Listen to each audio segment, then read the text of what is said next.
Welcome to the One Foot Down Can you hear me? podcast on the fantasy. I can hear you, Mike. I can hear you. I can hear your snare. Where's my snare?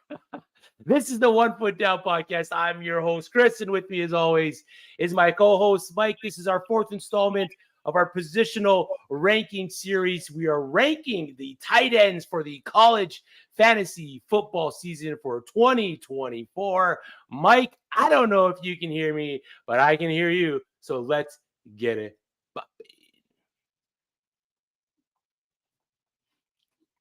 Or not. Technical difficulty state doesn't want to work. All right.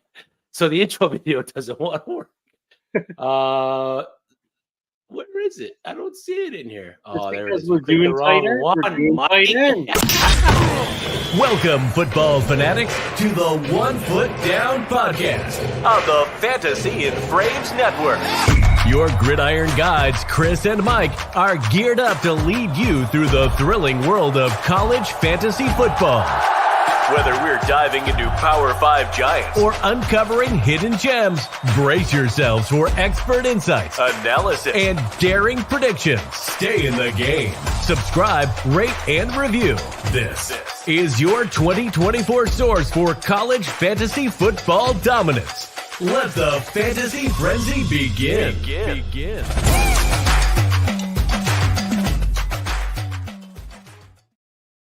Of course, Mike, we save our technical snafus for our latest episode of One Foot Down. We're going to talk top 30 tight ends for the college fantasy football season.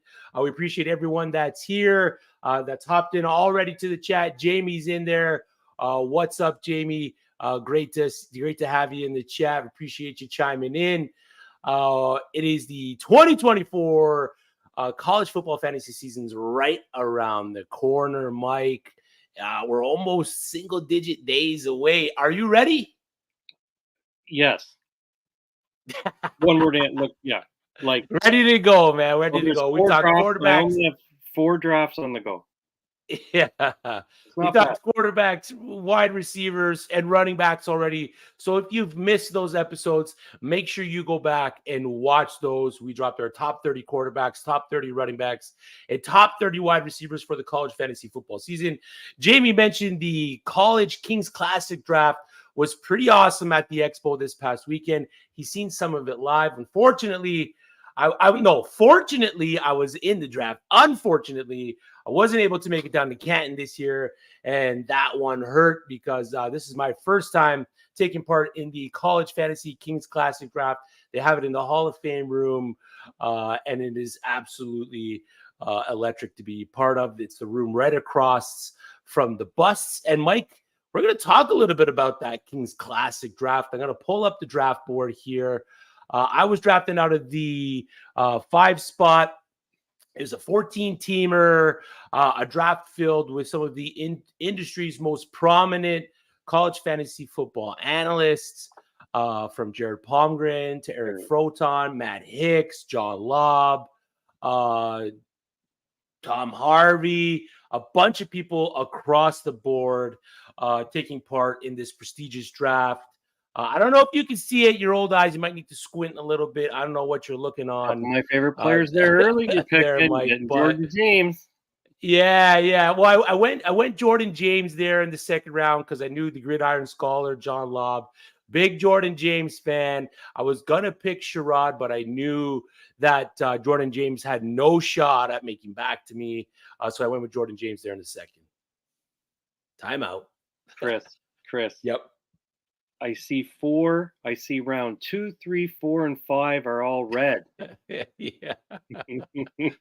Yeah, I did lean a little. I did lean a little running back heavy. I got my wide receiver 1, Torrey Horton, as my first wide receiver. And then I knew I wanted to at least go 2 of the next or 3 of the next 4 rounds with the possibility of picking up a running back. When I got to round 5 and I seen Donovan Edwards sitting there, I didn't want to pass it up and leave him for the guys behind me that maybe went a little bit more a wide receiver or quarterback heavy. The projections for Donovan Edwards in Michigan and the production for him there possibly could be quite large for fantasy points. So I didn't necessarily want to go Donovan Edwards there. I wanted Emeka Egbuka. He did get sniped from me, but I didn't want to let Donovan Edwards slide to the guys behind me, man. Right. And then if you're referring to me to like kind of look at your draft, I really like round 6, and I'm a little shocked. Oh, who's that? Oh, Isaiah Bond, your boy. I know. I got him at quite a good value. There has been reports though that Silas Bolden has been making some noise at camp for Texas. So they got a loaded wide receiver room with Jonte Cook, Bolden, Matthew Golden, and Isaiah Bond there. My wide receiver room I kind of like, even though I did wait after that run of running backs I had. Isaiah Bond, LeJounte Wester, Devin McHugh, and Amari Thomas, Omari Kelly, and then Malik Benson in the back end of the draft there. But across the board, Mike, is there a team that really stands out to you that you think they could walk away with winning this thing just out of the draft? Oh, right after you, Ted McMillan, McLeod, Gatson. Yeah. Ooh. Yeah. Presley, Haynes King. Oh, but then I really Travion like Henderson. Tommy Harvey Sports right away. He's drafting like I do. Gabriel and Stuart Stack. You got the stack. I got that a couple times. That's interesting. Like, yeah, the Travis Hunter pick was a little bit rich for me there with the wide receivers that were still on the board. But I mean, the potential for fantasy points is huge. And down at the back end, the double running backs. So through a lot of drafts we did this year, everybody in the 11-12 spot sure like doubling up on those running backs. Usually more often than any other position. I've noticed. Well, you got the two top guys, of course, in Janty and Gordon, and then you're going to see the run on the wide receivers and the quarterbacks. It is 6 point per passing touchdown for the quarterbacks, so you're going to see a little bit. You're going to see them go a little bit early. With the 6 point passing touchdown, I was okay with pushing down the quarterbacks a little bit. I ended up with Thomas Castellanos, Sonoris Sellers, Connor Wigman. I thought I got a great value. Considering it was a 6 point passing TD. So, and then two tight ends, Mason Taylor and Goen, which we're going to talk about the tight ends a little bit. I mean, right away here in this episode, because this is the top 30 tight end ranking episode here on 1 Foot Down. Just a quick look at the squad. There's the overall squad. It's going to be stout competition, man. I think there was a couple teams. Looked pretty even. Nothing looked real. No, there was no heavy loaded team. It looked too heavy loaded. Yeah, I'm gonna have to hammer waivers, and just these guys are gonna keep me on my toes, man. But hopefully, I can bring the strap here to Fantasy and Frames and make you proud, Mike. Bring the title home to OFD up to the north, because I guess I'm representing all of Canada at this point, right? I am the Toronto Raptors of the College Fantasy Football Kings Classic Draft. That's all right, Mike. A little bit of news before we head into our rankings. A little bit of college news here. Big injury news. Texas A&M running back Ruben Owens expected to miss the season with a lower body injury. Devastating. We were all projecting him to have a decent-sized workload coming into the year. Now, Texas A&M isn't a prolific running system. You're not going to get a highly productive running back coming out of this program. But who are you looking to acquire out of Le'Veon Moss, Amari Daniels, and EJ Smith there, Mike? Yeah, probably Moss. Yeah. It is going to be tough. Like, they didn't give him, he's pretty good player and talented, gets touches, but if they just, we talked about it's not Ruben Owens. If they even everything out, we're going to have to let that play out. So maybe, as I heard you introing, this may be wait on waivers a bit when you said just with your draft. So some of these question marks with these injuries, that may be an opportunity to wait, just kind of see how it plays out. He should get the first reps, like first chance. Yeah. But this is after a bell cow guy goes down, you're gonna have to be patient and maybe just watch for that one, because you might not fill in your draft, you must have drafted well enough to not to have to worry maybe about that backfield yet. But a few in, let it go a few weeks and see what happens. See how it shakes out. See who's going to get the opportunities out of the backfield. Maybe see who's involved more in the passing game. Is it going to be Amari Daniels?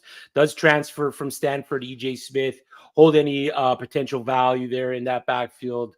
But again, they weren't a prolific rushing attack. 79th ranked program in rush attempts per game last year. They averaged 34.4 rush attempts per game. So again, you're not going to get prolific fantasy point production out of the running back from Texas A&M. But if you were a Ruben Owens drafter, you might want to pivot to either picking up Le'Veon Moss or Mari Daniels, and you could probably get EJ Smith, the cheapest of the three. Ted McMillan news, Mike. We touched on it last week. He was not practicing, not taking parts in drills. He was getting looked at by medical staff this week. He is practicing. He is taking parts in drills, although he's wearing the non-contact injury. How much of it is smoke and mirrors with them potentially just making it look like Ted McMillan is going to play? And how much of it do you think he is going to play? Do you think there's a possibility that Ted McMillan starts week 1? Tough, eh? It's a tricky situation because of how high valued it is and how much of an early draft pick you're using on McMillan. So there's so much risk involved, right? And as we talk, how much these days, what came to my mind, how much now with any particular nil deals that they're getting, and being in a draft year and being drafted high, it'll be interesting to see how that plays with one another, to play early and to play often and to sit out and do. There's different number in the past years of playing. Maybe they might have sat him a little quicker. So it'll be interesting to see who takes the risk and what that risk is. I don't know those answers because this is relatively new over the last calendar year and a half of nil deals and the landscape agents and everything like that. But this is one example that might be close for us to watch, as you said. And you're hoping that maybe, with the injury stuff, you're kind of hoping that maybe he misses the first, 3 games, because that's a player you kind of want for that back end stretch, for, the possibility of a playoff run for your fantasy teams. I mean, you'd rather have him later in the season putting up big numbers over earlier in the season putting up big numbers, right? So, so kind of individual versus team goal. Like this is a different thing with that deal. Like I don't know how it'll shake out. It used to be all team in college, like everything team. Yep, because he's put it on tape. Like as a draft prospect, he's going to be one of the top guys that they're going to be looking at next year. His time in Arizona last year, and even his time at the collegiate level through high school, he's been dominant. So he's put the work on tape. But you just want to see him come in, take that next step with Noah Fafita on Arizona to be the guy. But it's just going to be a situation that you're just going to have to keep an eye on. Not one that I love at the moment. It's not a guy that I want to invest early draft capital in. I'd rather pivot somewhere else if I can. If I got a draft, if I got an early draft pick and he's on the board, maybe I pivot to Luther Burden if he's still there, or Torrey Horton or Jalen Royals, just because of the weariness of the situation of Ted McMillan, man. But and looking at the numbers today, they're pretty close to those top 10. I never realized they're pretty close as to what you're going to get with your fantasy output. After that, it gets a little more, but those top 10. Ricky White. They're in a tier on their own. They're a tier on their own. So. Yeah, and then of course the Texas Longhorn. I believe we touched on it a bit last week, but CJ Baxter confirmed out for the season. Jadon Blue expected to be poised to be the running back 1 for the Texas Longhorns. We know what Sarkisian scheme does for running backs and his running back 1s. We've seen it in Alabama. We've seen it the past 3 years with Jonathan Brooks and Bijan Robinson. Other than Jadon Blue, it's Trey Wisner, true freshman Jarek Gibson. There's not too much. I believe another one of the running backs in that room got injured today during fall camp. So it's Jadon Blue or bust if you're investing in that backfield. And he's a speedster too. The guy can get upfield. You get him the ball, and he can get upfield. If he can get the volume that Brooks and Bijan or CJ Baxter was projected to get. I mean, right. Which Jadon Blue could be printing green by the end of it. So thinking about this question as we go over Mm-hmm. what we're going to discuss, and you talked about the different receivers and stuff. This is a big opportunity. Being you drafted Bond, it made me think of that. How will Bond? I think Bond, Golden, Cooks, Knee Black. Like there's an advantage, but how I think they're going to be creative. That's just my take. Where I think they'll get more creative with the offense. And Yep. Silas Golden, who you said Sure. can do, he did all sorts of things. Yep. Where he was as well. So will they get creative, or will they, like, it's too late now? You can't bring anybody in. You got who you got now. Like, so, but the lots of good offensive players. So I think it'll be an uptick on the other offensive players possibly, and they'll, by committee with the rest of the group. But yeah, and again, like we touched on a little bit last time. You're just hoping that Quinn Ewers can stretch the field with these long wide receivers. But back to the Baxter news. Yeah. I mean, if there is a running back that's getting an ADP bump from this situation, it's Jadon Blue. Yeah. In our running back episode, you mentioned that CJ Baxter could possibly be the guy that you have falling out of your top 12. I mean, great call, Mike. It did take an injury, but I didn't want. It's devastating. It's not something to make a joke about, but especially when you draft. Yeah, I know. I got a lot of CJ Baxter. It's not great. Don't have a lot of Jadon Blue though, so mud on my face for that one. Mike, we are here to talk top 30 tight ends for the college fantasy football season. But before we do, let's get to the contest. There's only a few days left to enter. If you haven't already, if you want to win a copy of College Football 25, EA Sports' hottest new game, all you have to do is subscribe to Fantasy in Frames YouTube channel, follow Fantasy in Frames on X at Fantasy in Frames, rate and review the 1 Foot Down podcast on Spotify, Apple, or wherever you consume your podcast, and send proof of each to Fantasy in Frames on X, and you will be entered to win a copy of College Football 25. It's that easy. That's all you gotta do. We're gonna give it away next week, so you got a week left to enter the contest to win College Football 25. Mike, let's get into the tight ends, brother. Just like we did with the quarterbacks, running backs, and wide receivers. Give me your bottom 15. Bottom 15. Corey Dykes, Luke Hayes, Drake Dabney, Sam Roush, Eli Wilson, Malik Carr, Benjamin Brommer, Arliss Boardingham, Terrence Ferguson, Tanner Kozoil, Cole Taylor, one of my favorites, Jalen Conyers, Rivaldo Fairweather, Ben Urosic, and Bryson Nesbitt.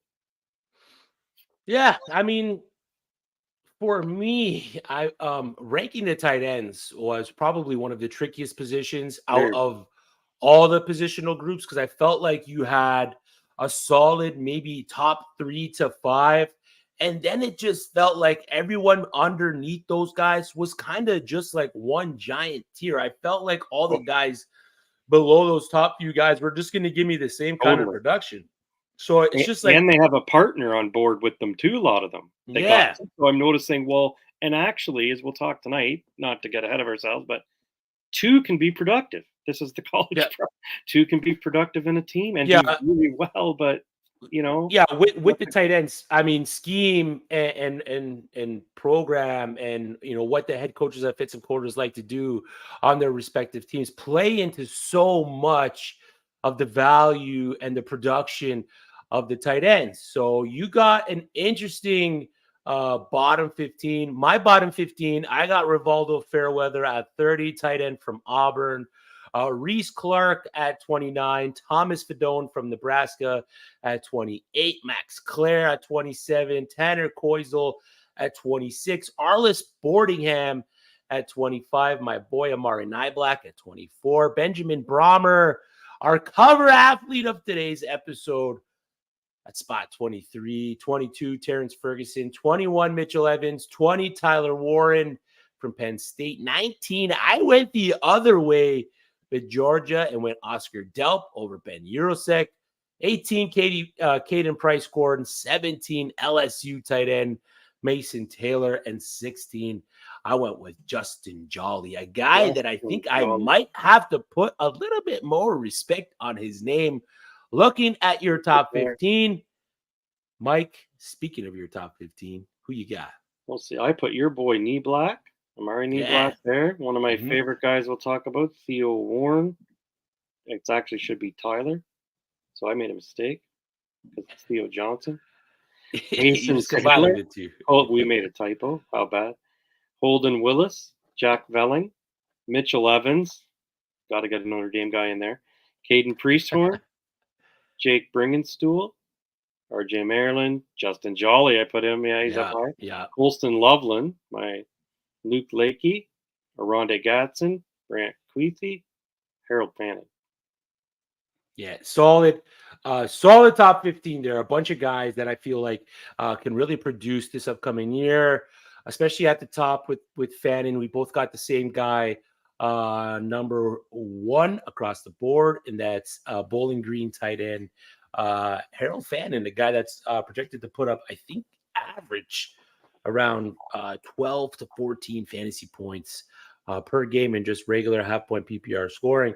My top 15, Drake Dabney, Jake Vealing at 14, John Michael Gillenberg, a player that you do not have in your top 30 at 13, Kyle Morlock at 12, another one, Luke Haase at 11, Bryson Nesbitt at 10, Garrett Oakley at 9, KSU taking over for Big Ben Sinnott.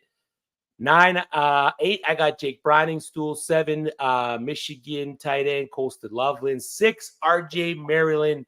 5, Luke Lachey. 4, Brant Keithy. 3, Holden Willis, the Tito. Gotta love those Tito tight ends.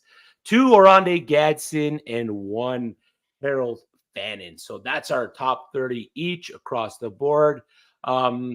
I think running backs were the only position where we really were in kind of agreement or almost lockstep with where we had some of these guys. We varied maybe a spot or two between the running backs, but quarterbacks, wide receivers, and tight ends, we kind of vary quite a bit. I think one player that I need to put in my top 30 is Cole Taylor out of West Virginia there with the injury news. To him, I kind of held him out because I wasn't sure if he was going to start.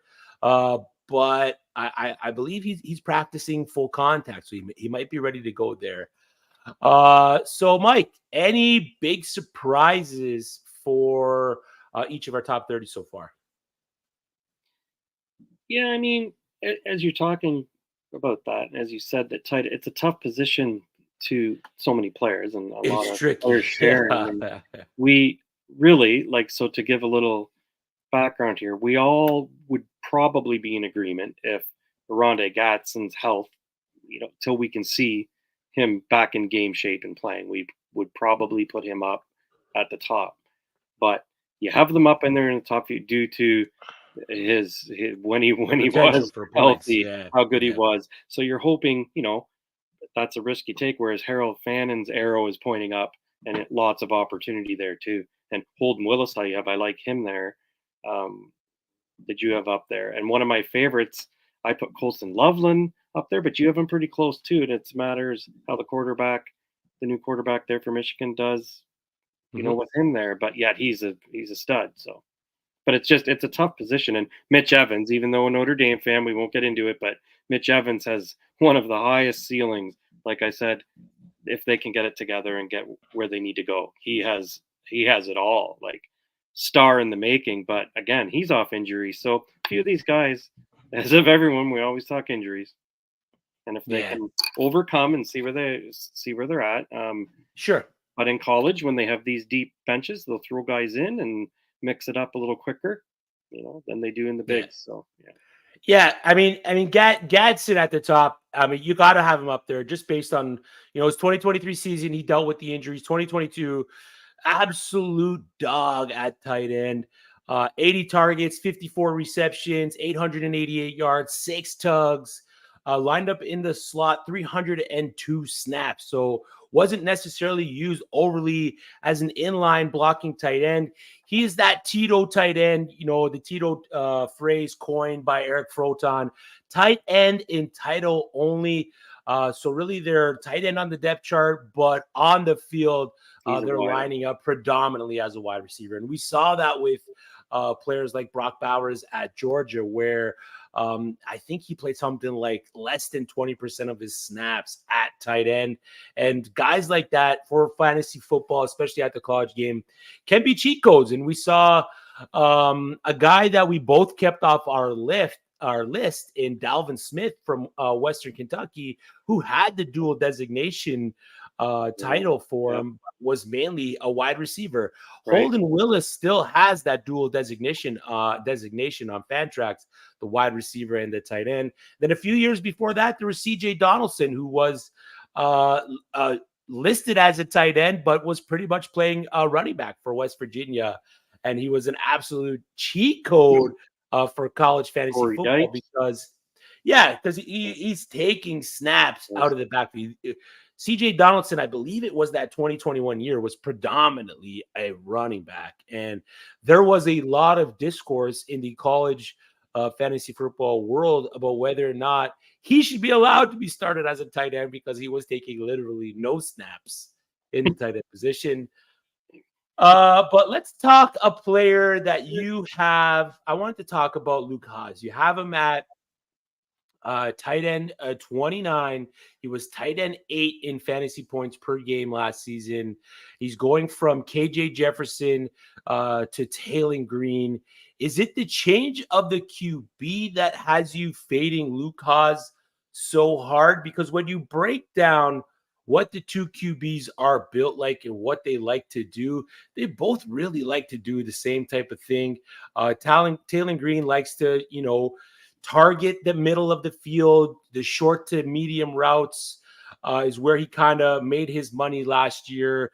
And then if you look at what KJ Jefferson did on Arkansas last season, he was predominantly throwing the ball underneath the sticks. So the 0 to 9 yard marker is where KJ Jefferson, a lot of his production come from. And that was, a lot went to Luke Haase in that situation. So they brought in a guy that is kind of like a KJ Jefferson mold in Taylon Green into Arkansas to start at quarterback. And if you're looking at where he made a lot of his bread was in that short area yardage when he was passing the ball, 71% completion percentage, which is the best across all 4 levels of the field for Taylon Green. So what is it about the situation at Arkansas that has you fading Luke Haase so hard, Mike? I don't think anything like in particular. I just know he's someone on the rise, but you actually looking at it from there, I'm surprised he's up that high with his numbers. What numbers did you have for him for yardage, touchdowns? For Luke last season? Yeah. Here, let me pull it up here. Maybe so I was wondering if the fantasy points per game can be a little misleading without the full context because he really only did play the 5 games, and in those 5 games is where he really balled out. But he was involved quite a bit in those 5 games. That's right. 5 games, 17 targets. He had 2 games where he went for 11 targets, over 200 yards, 3 touchdowns. So he's really involved in that Arkansas pass attack. That's what right? I thought. Yeah. So and you're looking at where a lot of go ahead. Yeah, go ahead. Yep. You're branching that out to a whole season. Yeah. So I think with a lot of these players, you had said it earlier. So that's where we're in agreement. You can get those top how many players that you think in the past have done well. They're moving towards going well. They're number 1. But once you get Pat, there's not a large group. They have someone else splitting time with them, and then they have different quarterbacks and systems coming in. They have smaller sample sizes when some of these sophomore, even to be a junior. It seems like with tight end, it's interesting. It's more time evolved for them to hit their stride and hit their top numbers. So when you're ranking, it is a little bit more difficult to rank in a projection because they're slower growth and more patience with them actually at this Yep. position. Yep. I'm not going to say there'd be less pressure, but at college, it's a difficult position to kind of map out. So I wouldn't say I have them on the list, but yet we're looking at this list. So many like Boardingham, Morlock, as we're talking, like there's so many risers. But you have to take a risk, and when you're picking on these teams, like you had said. So I forgot he only played about 5 games. So I mean, I can see why you have him then rated up there if you project those numbers over over a full year. And Yeah. it's a good way to do a lot of. Yeah, and if you look at where his production came from, not a lot of production behind the line of scrimmage, not a lot of production between the 10 and 20-yard markers. But again, it was that production just underneath the sticks, above the line of scrimmage, 69 yards, touchdown, caught all of his passes of the 8 targets. But what really is the thing that I like about Luke Haase, 5 targets, 5 receptions of over 20 yards, 162 yards, and 2 touchdowns. So Arkansas was getting him downfield. So that's promising for a tight end. He's not just getting those dump offs. He's not just getting the small stuff in the middle of the field. Luke Haase has actually been a guy who could stretch the field. So he's a guy that I'm kind of bullish on this year for Arkansas. But again, like we talked about, there's 3-4 guys at the top, and then it's like, because really, I can take Brahmer, and I think I can put Brahmer above Morlock just because they can kind of almost see the same production. Yeah, Price score, I probably have too low considering the production that he had last year. I could probably put price score up high. The Justin Jolly little bit of a fade for me is because they brought in Noah Rogers. That NC North Carolina State team has brought in some offensive weapons to compete with Kevin Concepcion and Justin Jolly. Yeah. Yeah. He came on the end of the year. So it's interesting as we do this. But who else was really at Ole Miss last year battling for targets for pre-scoring, right? So he's got a little bit of competition this year. They could have more. They could, that's a nice offensive team there. A lot of people are drafting that team hoping Dart, and he has everything there at his disposal to be one heck of an offense. But it is interesting. It's really good. I find the tight end has been a good exercise of drafting and seeing what, because you have to, it's funny, you have to take a risk at what you think when you see some of the numbers. There's more of a risk at tight end than those other positions where we see better data, bigger field, bigger thing. This one you have to kind of really dig in a little harder. And I know you're a good film guy. I'd watch some film more often at this position as it got me. I really would, because they're very similar players. A lot of them are the same sizes, a lot of them in the speed. They're all, so you want to maybe dig into this position. Film's good for every position, but this one I think especially. I agree. To see those averages and see how they run the routes and see if he can block or see if he not, figure some of that out. Then make your risk quotient when you do your draft, or what you're going to do your if you're not going to reach. But I'm happy you reached on a few here late. That's impressive.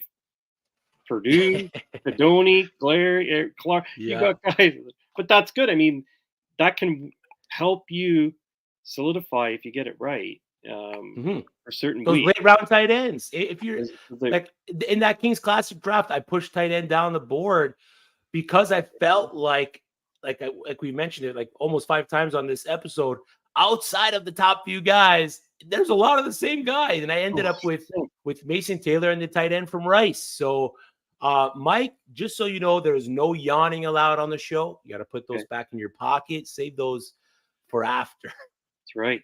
Drew 3MR says, I don't even know who Kentucky's starting tight end is, but I'm upset he's not included. Drew, it's Jordan Dingle, man, and you don't really got to worry about the tight end over at Kentucky. So you should be all right. I think you should be more upset that he's not going to be included in the Kentucky passing game over not being included in this episode of 1 Foot Down.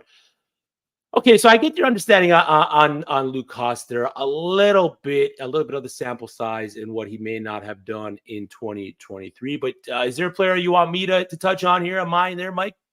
So I I brought up Morlock, right? Florida State, Yep. small sample size again. So this is what we've identified, and that's fine. It seems like you're ranking like I would, but you're going for. I'm learning. So the tables have turned, is what I'm saying. But Yeah. but that's fine because I think he's an upstart tight end too, but very small sample size and late opportunity last year. But what makes you believe, for Florida State, who probably tough schedule ahead, likes to run the ball, Florida State quite a bit, lots in the backfields, but they got to figure that out. What just gives Yeah, you they got a lot to figure out, and with the ranking of Kyle Morlock there as a back end tight end one for me, it's just what DJU was able to do with Vealing at Oregon State last year. I believe he had 8 touchdowns. They're kind of the same build. If FSU does make it down to the red zone quite a bit, I can see Kyle Morlock being a heavy target in the end zone. So if he can get anywhere from 6 to 8 touchdowns, give me a decent size number of yards, there's a absolute possibility for Kyle Morlock to average anywhere from 9 to 12 fantasy points per game. The reports out of camp already is that he's finding a great connection with DJU, the possible starting quarterback. I'm not even going to attempt his last name. So the reports are good. The history with at least going back to last year with DJU and Jack Vealing was great. I mentioned that they were kind of both the same build. Vealing, I believe, just a little bit lighter. Morlock's just a little bit bigger. But again, there's a decent possibility for Morlock to be the guy in the end zone for FSU. And when it came time for me to rank some of these guys that I have in the middle, it's such a difficult stat to project, but I was kind of trying to attach touchdown production for some of these guys. A guy like John Michael Gillenborg out of Wyoming might be the number one target in their offense. But when it came down to it, what's the number one target in Wyoming offense worth at the end of it? So I think Kyle Morlock has great opportunity at FSU to secure a decent amount of yardage. Maybe gets anywhere from 40 to 50 receptions and see a good amount of touchdowns. So that's why I'm kind of high on a player like Morlock. Fair enough. Let's get into our flag plants before we end the show, Mike. I got one and you got one. Who is your 2024 tight end flag plant? Yeah, but once he got Tyler Warren. Didn't go very well. Nice. Tyler Warren's one of my favorite, and based upon it's interesting, almost the exact same numbers as Theo Johnson, who went on to be drafted by the Giants. He was taking over Tyler, split time, had some more yards, 422 yards, 12 average, pretty good. But as the situation as a whole, I know Penn State plays that kind of offensive style, and I picked this as should be safe, whatever a safe pick is in college.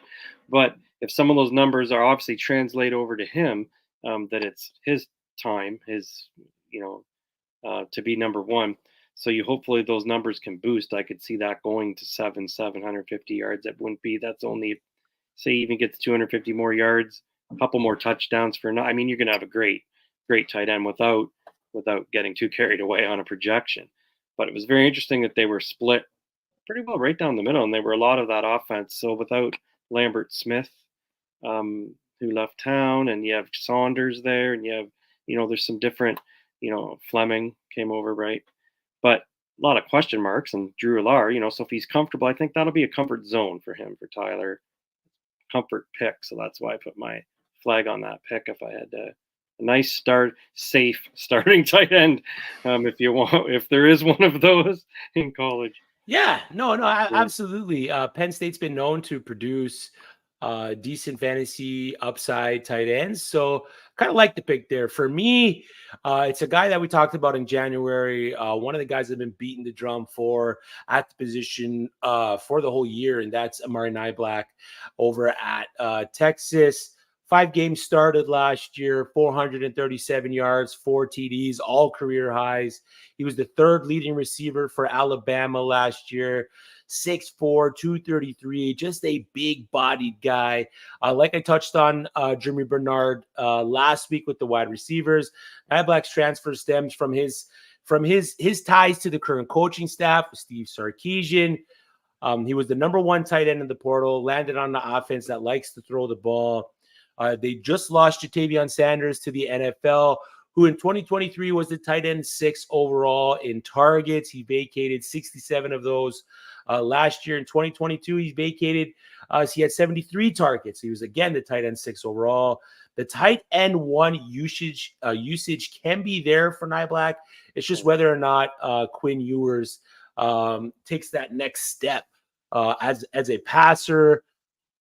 In 2022, the tight end for Texas in yardage was the tight end 6, and in 2023, Jatavion Sanders was the tight end 3 in yardage. So if Amari Niblack can secure the role as the Texas Longhorns tight end 1, considering the history of how tight ends have produced at Texas, the possibility is big for him there.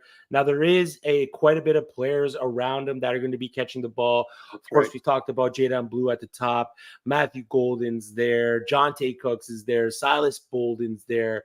Isaiah Bond's there, your guy. So the ball's going to need to be spread out quite a bit in order for Amari Niblack to potentially be a tight end 1 for weekly fantasy production. But the opportunity will be there considering how much Texas targets the position. So Amari Niblack has been a guy for me ever since he entered the transfer portal and landed on Texas. So for Mike, it's Tyler Warren. And for me, it's Amari Niblack. Go ahead, Mike. What's that? And I like that pick because even though when they have all those players, the offensive play calling of Texas, they'll go to that player. They'll clear out space for him. So yes, you spread, but I don't know how. It'll be interesting to see who go-to is. But exactly one and with play calling to get him that ball to move the chains, and they did. Even Whittington got a fair amount. Like there's another interesting player though. As we're talking about it, you had both of them last year, Sanders and Whittington, but definite play calls for them. Once the guys out wide, clear space. Yeah, and like we mentioned, for the wide receivers at Texas, you want Quinn Ewers to take that next step and be able to stretch the ball. That's right.